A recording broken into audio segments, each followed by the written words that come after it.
ထိတ်ဆုံးကိုရောက်ချင်ရင်တစ်ဆိုတော့နေပါတော့လက်တကန်းကအရာလေးတွေကိုဘယ်တော့မှမမေ့ပါနဲ့တဲ့ဒီစကားလေးကိုကြားလိုက်တဲ့အချိန်မှာကျမကိုညံလေးပွင့်သွားစေတယ်စကားလုံးလေးတစ်လုံးကနေပြီးတော့မှကျမတို့ရဲ့ဘဝကြီးကိုအပြောင်းလဲဖြစ်သွားစေပါတယ်ကျမတို့ရဲ့မိကောင်းဆွေကောင်းတယောက်ကြောင့်မို့လို့လေကျမတို့ရဲ့ဘဝကိုအပြောင်းလဲကြီးပြောင်းသွားစေတယ်ကျမရဲ့ဘဝကိုအပြောင်းလဲကြီးဖြစ်စေတဲ့ကျမကိုညံဖွင့်ပေးတဲ့စကားလုံးလေးတစ်လုံးရှိပါတယ်အဲ့ဒီစကားလေးတစ်ခုကိုလူတိုင်းကလုံနေပြီဆိုရင်သူဟာအောင်မြင်တဲ့နေရာကိုရောက်ပြီတဲ့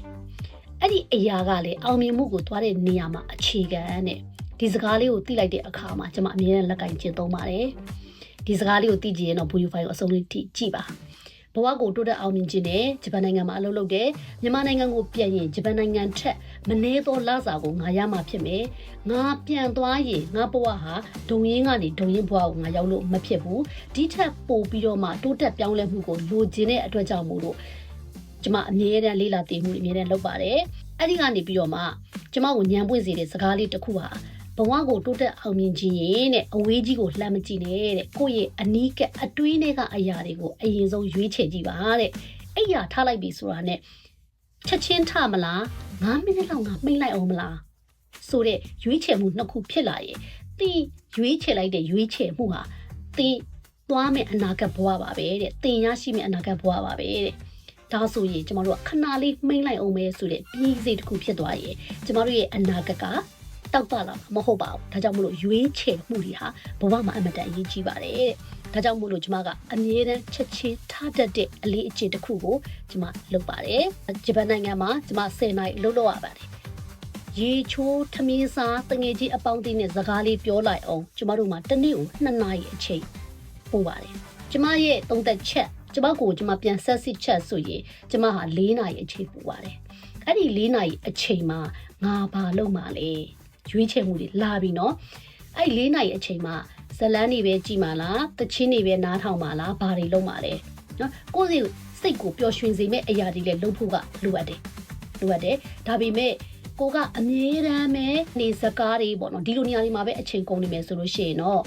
ကျမတို့ရဲ့အချိန်တွေဟာ$0 value ဆိုတဲ့အချိန်တွေဖြစ်သွားလိမ့်မယ်ပေါ့နော်ရွေးချယ်မှုတစ်ခုကိုလုပ်ပြီးဆိုတာနဲ့လူတွေက emotion စိတ်ခံစားချက်နဲ့ရွေးချယ်ပါတယ်ဒီစကားတစ်ခုကိုကြားတဲ့အခါမှာကျမ emotion နဲ့ရွေးချယ်တာမဟုတ်ဘဲနဲ့ကျမဉာဏ်ပညာနဲ့ရွေးချယ်တဲ့အလေးအကျင့်လေးတစ်ခုဖြစ်လာပါတယ်ဒါကြောင့်မို့လို့အားတဲ့အချိန်မှာစောက်စာပြီးဖတ်မလားသင်တန်းတွေတက်မလားကိုဝါသနာပါတဲ့ဘဝတိုးတက်လမ်းအတွက်ကိုဘာတွေလုပ်မလဲရွေးချယ်မလားအိတ်နေမလားစားကြည့်ပဲနေမလားဇလန်းနေကြည့်ပဲထိုင်ကြည့်နေမလားဒီရွေးချယ်မှုနှစ်ခုပေါ်မှာမူတည်ပြီးတော့ကျမတို့ရဲ့အနာဂတ်ကိုကျမတို့မြင်ရပါတယ်ဒါကြောင့်မို့လို့ကျမတို့ကကိုယ့်ရဲ့အနာဂတ်ဘဝဘာဖြစ်မှာလဲဆိုတဲ့အရာတွေကယနေ့ပစ္စုပန်မှာလှုပ်ဆောင်နေတဲ့ရွေးချယ်မှုတွေကသာနံပါတ်1အရေးကြီးဆုံးပါဆိုတဲ့စကားလေးတစ်ခေါက်ဟာကျမရဲ့ဉာဏ်ကိုပွင့်သွားစေပါတယ်ဒါကြောင့်မို့လို့ကျမကအားတဲ့အချိန်မှာငါဘာလုပ်မလဲလို့ဆုံးဖြတ်လိုက်တဲ့အချိန်မှာမြန်မာနိုင်ငံကိုပြန်ရင်စီးပွားရေးလုပ်ငန်းကိုအဆင့်သင့်လုပ်နိုင်ဖို့အတွက် social media ပေါ်မှာငါလေ့လာထားတဲ့အရာတွေငါသိထားတဲ့အရာတွေကိုမျှဝေပေးမယ်ဆိုတဲ့အလုပ်တစ်ခုကိုကျွန်မရွေးချယ်ဖြစ်ပါတယ်။ဒါကြောင့်မို့လို့ဒီနေ့ကျွန်မမျှဝေမှုတွေကိုလုပ်နေရခြင်းဟာဘဝကိုတိုးတက်အောင်မြင်ခြင်းလို့ကျွန်မရဲ့အချိန်တွေကိုစနစ်တကျအသုံးချပြီးတော့ရွေးချယ်မှုကိုကျွန်မလှုပ်ဆောင်ခြင်းပဲဖြစ်ပါတယ်။ဒါကြောင့်မို့လို့ဘဝမှာတိုးတက်အောင်မြင်ခြင်းနဲ့ဆိုရင်ကိုကဘာတွေကိုရွေးချယ်နေလဲဆိုတဲ့အရာကအမတန်အရေးကြီးပါတယ်။ကိုပြန်လဲစမ်းစစ်ကြည့်ပါ။တေချာတာကတော့အဲ့ဒီရွေးချယ်မှုတိုင်းဟာကျွန်တော်တို့ရဲ့အနာဂတ်ပဲဖြစ်ပါလိမ့်မယ်။အားလုံးကိုကျေးဇူးတင်ပါတယ်။ခင်မီနည်းပညာများနဲ့ငွေရှာပညာတတ်များဖြင့်ပျော်ရွှင်အောင်မြင်သောဘဝတွေကိုဖန်တီးတည်ဆောက်နိုင်ကြပါစေရှင်။ကျွန်မကေပါ။